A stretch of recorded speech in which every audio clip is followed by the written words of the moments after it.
In his 2014 text, the Moe Manifesto, author Patrick Galbraith includes an interview with illustrator Shimada Humikane, who is often credited with being a driving force behind the dissemination of mecha musume, or mechanical girls.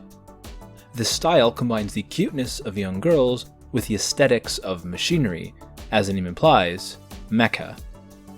One of the clearest examples is the media franchise Sutaraiko Wichuzu, or Strike Witches. In the interview, when asked about the perceived uniqueness of amalgamating girls with machines, Shimada responded, "As a genre, it has existed for a long time. Girls and technology are common in manga and anime, and these are things that I like, so it seemed natural for me to mix them together. There wasn't any logic behind it. I just thought the drawings looked cool." What's cool, what's stylish, what's unique has long been a staple reply of mangaka when asked about their motivation for character or other design elements. The canned response of "they did it because they thought it was cool" also leaves hanging the unspoken implication that inquiring any further would be rude. In as a competitive market as the publication of manga can be, providing your property with something which sets it apart from your competitors will always be a necessary consideration in the creation process. Japan has a long history of martial arts revolving around the use of nihonto, or the Japanese sword, called Kenjutsu, literally sword technique. While it is true that the reliable historical evidence for the antiquity of the extant Kenjutsu-focused Koryu, literally old school, seldom dates back beyond the beginning of the Edo period, some ryuha, literally school, claim descent from schools practiced in the 14th and 15th centuries. Yet, even within Japan, the dominant form of sword-based combat is kendo, not kenjutsu. In the post-war era, kendo has been a component of the national high school curriculum since 1953 and in junior high schools since 1957. Owing to the primacy of kendo in junior and senior high schools then, mangaka tend to rely on their own experiences with kendo to inform the way they design their fictionalized sword-based combat. Kenjutsu, despite its storied history and high place of respect in the Koryu hierarchy among the martial arts community in Japan, really isn't something which your average Japanese citizen will have much experience with or knowledge of. So, while the media landscape is littered with girls fighting with swords, the way they fight with those swords is ubiquitous. I'd like you to keep this in mind as I pivot to talk about the anime series Busou Shoujo Machiavellism.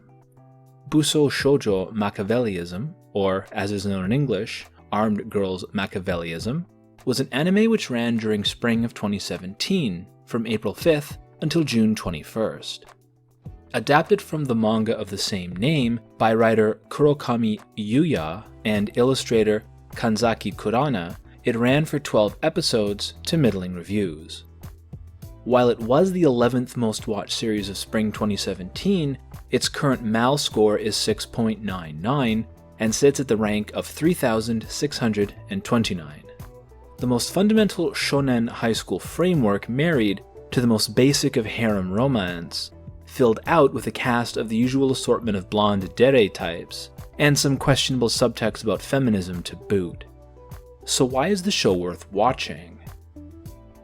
If a series like Sutaraiko Wichuzu can be understood as the process of mechanizing the idealized feminine, then on the other side of the moe coin, you have Busou Shoujo Machiavellism, and the process of personifying a more abstract concept, like Kenjutsu. The primary antagonists cum protagonists are the Supreme Five Swords, and unsurprisingly, each member of this elite group is a practitioner of a particular lineage of Kenjutsu. Each member is even referred to as a type of blade or sword in the episode title. One of the interesting components of each girl being represented by some abstraction of a more positive characteristic for a sword fighter to possess is that through their interaction with the main character, Nomura Fudo, they come to embody the inverse of those characteristics, traits which make them desirable from the perspective of moe. Onigawara Rin, the Magnificent Blade, practices Kashima Shinden Jiki Shinkage Ryu, and her name is actually a pun grafted onto the surname of the 4th headmaster of the Ryuha, Osagawara Geshin Nagaharu. Her techniques rely heavily upon her physical strength, as exemplified by her mirrored breathing technique, which allows her to access a combat potential beyond her normal physical capabilities. Her character is also strength-oriented. She is the leader of the Supreme Five Swords, but cares for the girls in the school whom she believes she protects. When she is defeated by Nomura, she is forced to reveal her own vulnerability, having spent most of her time at the school hidden behind a mask. She loses half of it after accidentally kissing Nomura. Kikakujo Mary, the Fair Blade, practices Western fencing. Her character design, sword, and fighting style is quite distinct from the other Supreme Swords.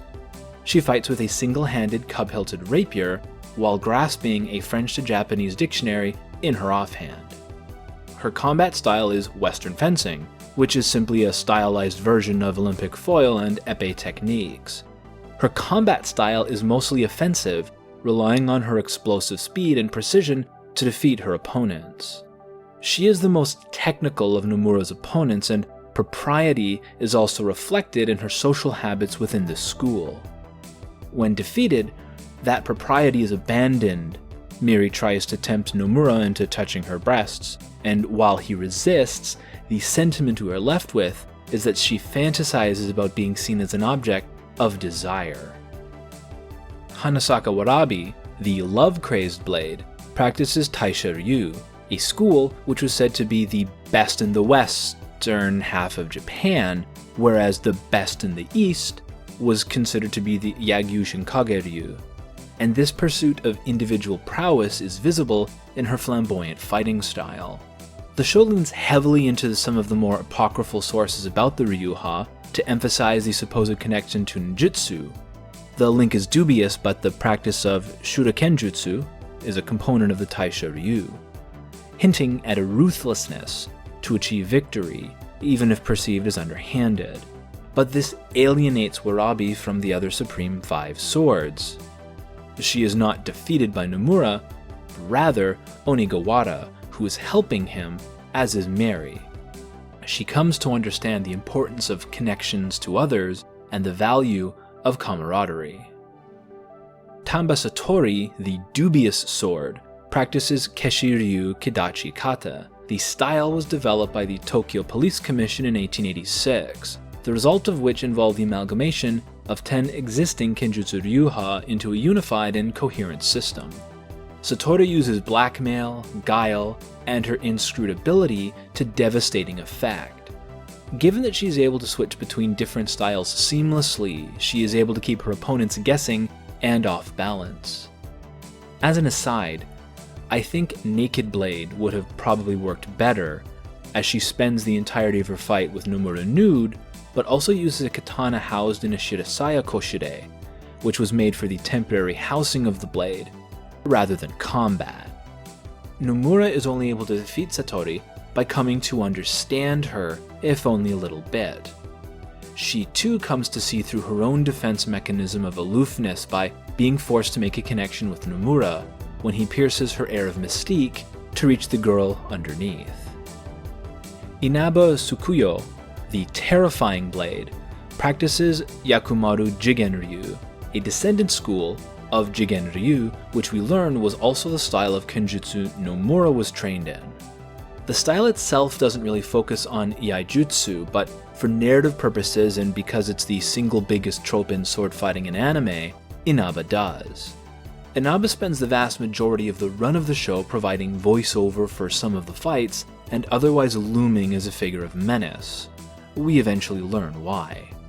The speed of her iaijutsu is unparalleled, and this makes her the strongest of the Supreme Five Swords. She does not fight Nomura so much as utterly overwhelms him. Instead, when she squares off against the big bad, we discover that her sword is actually just a reproduction, a toy. This is because Inaba is also the youngest of the Supreme Five Swords, a middle schooler who skipped a grade, now among high schoolers. For being the most advanced and skilled combatant, she is the least developed emotionally. It is through seeing how Nomura interacts with the other Supreme Five Swords, and the changes he's able to bring about at the school, that her own emotional maturity begins to move to a more developed state. The strength of our emotions and the way they can make us more vulnerable than we may be comfortable with, and the comfort in having someone who can be supportive and to share that vulnerability with. The recognition that social expectations can play a significant role in suppressing our otherwise healthy desires, and the freedom in having someone with whom you can be honest about those desires. The pressure to strive and succeed in a world built around competition, but how this can leave us feeling isolated and alienated from those around us. And the relief of knowing that other people care about you and want you to succeed. The fear of not ever really being able to come to understand other people, and in turn, to be understood ourselves. And the joy in finally having someone who really gets us. The false sense of maturity which can expose us to emotional experiences we may not simply be ready to handle, and the happiness in finding someone who can guide you because they've been there before and know what you're going through. These are some of the ideas which suffuse the characters in the story of Busou Shoujo Machiavellism, and ones which I think can help to illustrate, at least in some ways, how an otherwise bland and generic show can utilize the appeal of moe and the coolness of Kenjutsu to explore the more complex feelings and anxieties of young men and women trying to figure out their identities in the contemporary reality of Japanese society. Or maybe it's just about puberty. This video was made as part of the Pause and Select NOVID challenge. Information about the challenge can be found in the video description below. It was a nice change of pace from my typical politically focused videos, and like I said before, I will take the opportunity to talk about swords and sword arts whenever I can. With that said, I hope you enjoyed this video. If you did, and think it is merited, please give it a like. If you did not, please show your displeasure by giving it a dislike. If you have any questions or comments, please leave them below. I always post my sources in the episode notes, so if you want to follow up with your own reading, it's a good place to start. If you think anyone else you know may enjoy this video, please share it. It can help the channel out a lot. As always, if you like what I do and want to be updated when new content is published, subscribe to the channel. There should also be some links to other videos I've made coming up in a little bit. Thanks for your time.